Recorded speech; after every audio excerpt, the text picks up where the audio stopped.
You're watching Mirror 7 News. Stay informed, stay ahead for more news.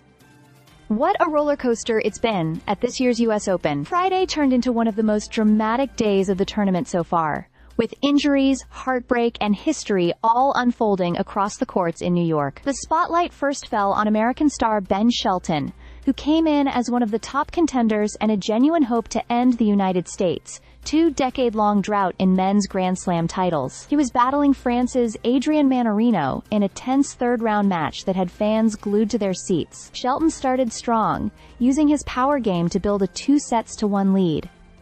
But then, disaster struck. While stretching for a ball, he landed awkwardly on his left arm and immediately winced in pain. During a medical timeout, he admitted to his father and coach Braun that something had gone wrong with his shoulder and described the pain as some of the worst he had ever felt. Despite trying to soldier on with adjustments, like rushing the net for serve and volley points, his movement became more limited, and Mannarino clawed his way back into the match. Just as the crowd anticipated a deciding set, Shelton bowed his head, tears in his eyes, and retired from the contest. It was the first career retirement for the 22-year-old, and it left Louis Armstrong Stadium stunned. For Mannarino, it was a bittersweet triumph.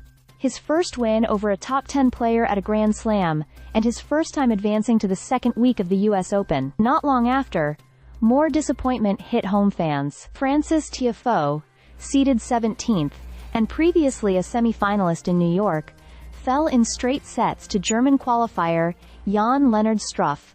Tiafoe admitted afterward that he had played passively and never found his rhythm. Struff, on the other hand, was relentless, firing down aces and pulling off one of the tournament's biggest surprises. While the younger generation struggled, Novak Djokovic showed once again why he remains a force of nature at 38 years old. Under the lights of Arthur Ashe Stadium, he overcame a lower back problem and defeated Britain's Cameron Norrie in 4 sets. With the victory, Djokovic not only eliminated the last Briton in the men's draw, but also became the oldest man to reach the US Open's last 16 since Jimmy Connors in 1991. On top of that, he passed Roger Federer for the most hard-court wins at Grand Slam tournaments, marking his 192nd.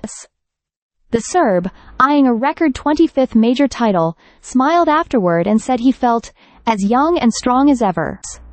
Elsewhere, defending champions Carlos Alcaraz and Ariklona Sabalenka both advanced, though Alcaraz briefly scared fans with a knee issue that turned out to be minor. Emma Raducanu and Leylah Fernandez, however, were both eliminated, ending British and Canadian hopes in the women's draw. For American fans, the pressure now shifts to Taylor Fritz and Tommy Paul, the last 2 homegrown men standing. After a bruising day, the dream of a U.S. champion lives on. But just barely. The contrast could not have been sharper. Young stars cut down by injury and inconsistency, while Djokovic marches forward, rewriting the record books. Stay subscribed for more videos.